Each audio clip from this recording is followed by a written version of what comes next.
खुशबू की शायरा प्रवीण शाकिर का आज यौम पैदाइश है। प्रवीण शाकिर को उर्दू अदब में एक पुरजोर निसाई आवाज तस्लीम किया जाता है।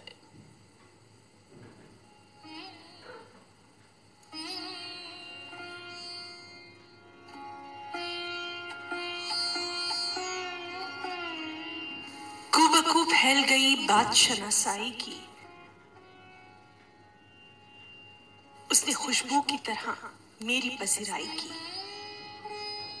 कैसे कह दूं कि मुझे छोड़ दिया है उसने। बात तो सच है मगर बात है रुसवाई की। उसने जलती हुई पेशानी पे जब हाथ रखा, रूह तक फैल गई तासीर मसीहाई की।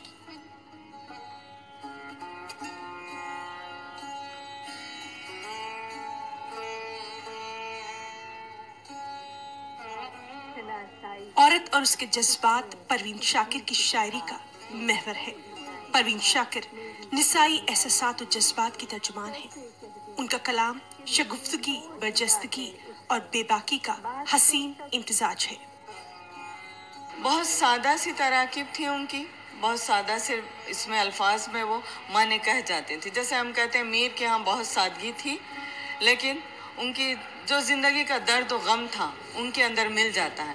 तो यही बात परवीन शाकिर के यहाँ भी आती है। अल्फाज की बहुत सादगी है, लेकिन जो पुरकारी, जो उनके अंदर जो दर्द, जो कर्ब मीर की शायरी में था, यहाँ पर परवीन शाकिर की शायरी में वही कर्ब निसाई अदब में ढल जाता है, निसाई आवाज़ में ढल जाता है। वो आवाज़ जो एक निसा ने, एक औरत ने महसूस की, उसको उतारने की पूरी कोशिश की और कामयाब कोशिश की है उन्होंने।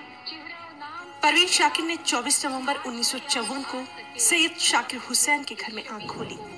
तालिब इल्मी के जमाने से ही उन्होंने शेर कहना शुरू कर दिया। सिर्फ 24 साल की उम्र में 1976 में परवीन शाकिर का पहला शेरी मजमुआ खुशबू मंजर आम पर आया। फिर सदबर्ग, खुद कलामी, इनकार मंजर आम पर आए।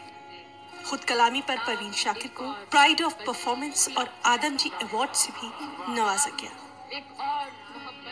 फनी एतबार से बुलंदी पर पहुंचने के बावजूद भी परवीन शाकिर की जिंदगी में एक खलासा हमेशा रहा।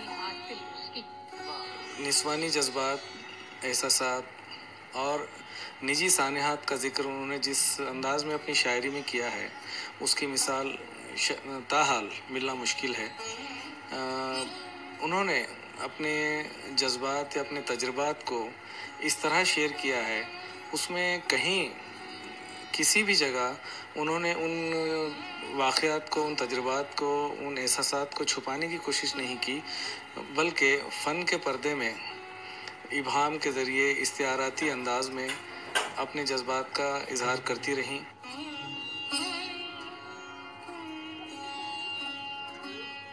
निसाई अदब में गराबहा इजाफा करने वाली परवीन शाकिर बहुत ही छोटी उम्र में इकार हादसे में जहान फानी से रुखसत हुई। उन्हें इस जहां से गुजरे 23 बरस हो गए, लेकिन उनकी शायरी की खुशबू से उर्दू अदब आज भी मुअत्तर है। लफ्ज मेरे होने की गवाही देंगे, मर भी जाऊं तो कहां लोग भुला ही देंगे। ईटीवी न्यूज़ के लिए गुलबर्गा से जवाद मीर की रिपोर्ट।